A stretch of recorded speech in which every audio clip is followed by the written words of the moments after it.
पुरानी पेंशन बहाली को लेकर ट्राइबल वेलफेयर टीचर्स एसोसिएशन के प्रांताध्यक्ष डी.के. सिंगौर की अगुवाई में पेंशन अधिकार यात्रा रविवार सुबह राजपुर पहुंची। पुरानी पेंशन बहाली को लेकर प्रांत अध्यक्ष ने 23 दिसंबर को मंडला जिले से पुरानी पेंशन अधिकार यात्रा का शुभारंभ किया है। यह यात्रा अपने पहले चरण में 20 जिलों से होते हुए 1 जनवरी को उज्जैन में इसका समापन होगा। पेंशन अधिकार यात्रा के माध्यम से अध्यापक शिक्षक साथियों को पुरानी पेंशन के लिए जागरूक किया जा रहा है। इस अवसर पर मांगलिक भवन में आयोजित शिक्षकों के सम्मेलन को प्रांताध्यक्ष डी.के. सिंगौर ने संबोधित करते हुए कहा कि पुरानी पेंशन कर्मचारियों का मूल अधिकार है, जो शासन की तानाशाही व्यवस्था के कारण राज्य सरकार ने 1 जनवरी 2005 से बंद कर दी, जिसको पुनः पाने के लिए सड़क पर आंदोलन करने को विवश होना पड़ेगा। नेशनल पेंशन स्कीम के विरोध में ट्राइबल वेलफेयर टीचर्स एसोसिएशन द्वारा पूरे प्रदेश में ब्लॉकवार आंदोलन किया जा रहा है। न्यूज़ ऑफ भारत के लिए राजपुर से संजय सुरानिया की रिपोर्ट।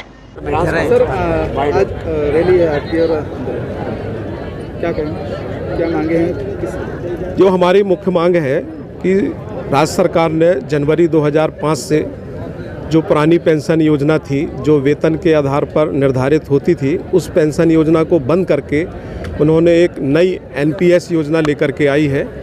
और इस एनपीएस योजना जो कि शेयर मार्केट पर आधारित है, सरकार हमारे पैसे का, हमारे वेतन के पैसे का और ख़ुद भी उसके 10% राशि का सट्टा शेयर मार्केट में खेल रही है। और हम सब जानते हैं कि शेयर मार्केट कभी भी स्थायी नहीं रहता। तो इस प्रकार जो हमारी पेंशन की व्यवस्था शेयर मार्केट के आधार पर, सट्टे के आधार पर और बीमा कंपनियों के आधार पर जो निर्धारित की जा रही है, उसके कारण हमारे जो भी साथी रिटायर हो रहे हैं उनको 800, 1000, 1200 रुपये पेंशन मिल रही है। और इतनी कम पेंशन पर हम सरकार से पूछना चाहते हैं कि ये कोई सेवानिवृत्त कर्मचारी कैसे गुजारा कर पाएगा। ना 800, 1000 रुपये में हम अपने दवाई गोली इलाज करा सकते हैं, ना बिजली का बिल भर सकते हैं, यहाँ तक कि हम अपना टूटा हुआ चश्मा भी नहीं खरीद सकते हैं। तो हम सरकार से पूछना चाहते हैं कि आखिर ये जो राशि दी जा रही है 1500 पेंशन के नाम में, क्या ये वास्तव में पेंशन है?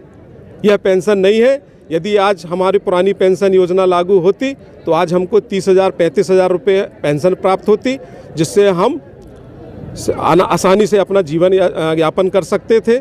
एक मतलब हमारे बच्चों का जो है देखभाल भी हम कर सकते थे। लेकिन यह जो पेंशन है 1000-1200 रुपये कहीं से भी पेंशन नहीं है। इसको लेकर के हमारा घोर विरोध है।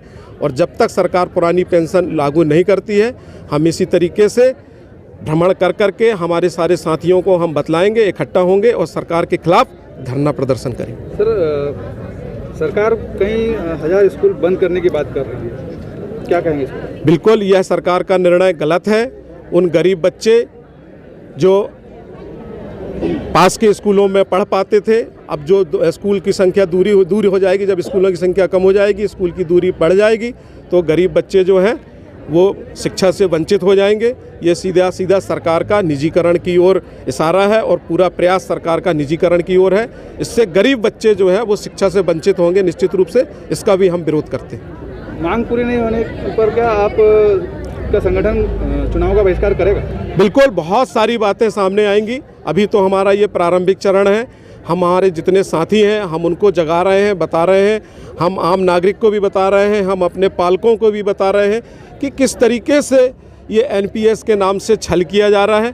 क्योंकि वास्तव में ये जो पुरानी पेंशन की लड़ाई है, ये सिर्फ हमारी अकेले लड़ाई नहीं है, बल्कि एक ये सामाजिक लड़ाई है। आपके भी बच्चे जो हैं वो सरकारी कर्मचारी बनना चाहते हैं, और जब वो सरकारी कर्मचारी नहीं बनेंगे तो उनको जब पुरानी पेंशन नहीं मिलेगी, 1000-1200 रुपये पेंशन मिलेगी, तो आप सबको भी तकलीफ़ होगी। तो इसलिए जो हमारी ये लड़ाई है, ये किसान की भी लड़ाई है, व्यापारी की भी लड़ाई है, कर्मचारी की भी लड़ाई है।